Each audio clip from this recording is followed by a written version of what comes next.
사랑하는 축복합니다. 우리 유초동무 친구 여러분, 주의 잘 보내셨습니까? 다시 또 새롭게 한 주가 시작되어집니다. 장마철이기 때문에 이제 계속적으로 비가 내리는 경우들이 있고, 또 그런 가운데서 꿉꿉하고 또 쉽지 않은 한 주를 보낼 수도 있습니다. 그럼에도 불구하고 우리가 다시 한번 한 주를 보낼 때 기쁜 마음으로 함께 보냈으면 좋겠습니다. 그리고 이제 이번 주가 지나면 드디어 여름 성경학교가 2주 동안 있게 되어집니다. 사실 1박 2일이나 혹은 또 토요일, 주일 이렇게 금토주일 이렇게 하면서 그렇게 해야 되는데 코로나로 인해서 우리 가운데 많은 부분들이 그렇게 제한받고 있는 상황 가운데 있습니다. 그렇기 때문에 힘들지만 그럼에도 불구하고 우리가 기쁨으로 특별히 이번 주제가 다윗 구제도입니다.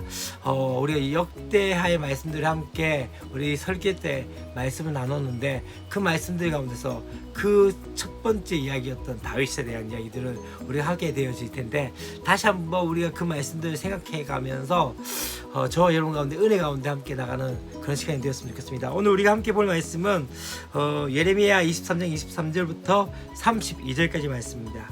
지금 타락한 이 유대의 모습 중에서 가장 특징적인 하나는 바로 거짓 메시지로 오염되었다는 것이죠. 당시 유대 백성들은 어떻습니까? 꿈을 통해서 하나님의 음성을 들었다는 그 거짓 선제들의 말에 현혹이 되어서 지금 진리를 따르지 않고 있는 상황 가운데 있습니다.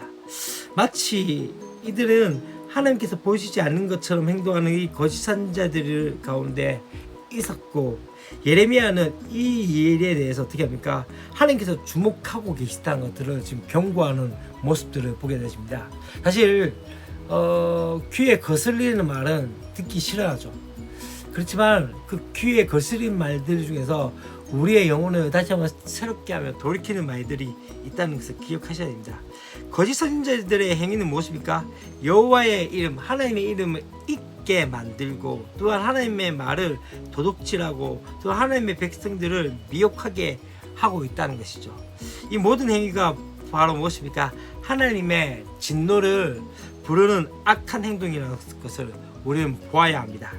하나님께서는 이 진리와 그에 어긋나는 바로 거짓 선자들의 말에 알곡과 교회에 비유를 하시면서 하나님의 말씀만이 그들을 살릴 수 있는 알곡이라고 말씀을 하고 있는 것이죠. 그렇기 때문에 성도는 알곡인 하나님의 말씀에 집중하며 겨처럼 공동체에 전혀 도움이 되지 않는 그 거짓에 대해서 걸러낼 수 있는 힘을 길러야 한다는 것을 말하고 있습니다. 진리의 알곡으로부터 온전한 공급을 받으면서 어떻게 됩니까? 영적 분별력을 갖춰서 거짓된 교회에게 미혹되지 않는 그런 하나님의 자녀가 되어야겠죠.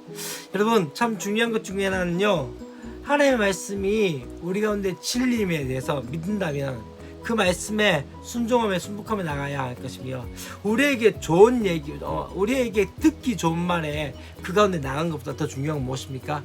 진리의 말씀 가운데 우리의 영혼을 다시 한번 새롭게 일으키시고, 또 우리를 다시 한번 새롭게 하실 그 하나님의 말씀 가운데 집중할 수 있는 저와 여러분이 되었으면 좋겠습니다. 내일도 우리가 화요일입니다. 또 한 주 하루하루 지내면서 좀 기쁨으로써, 또한 즐거움으로써 그렇게 지내고, 우리 이번 여름 성경학교 더욱더 행복한 시간이 되었으면 좋겠습니다. 사랑하고 축복합니다. 안녕.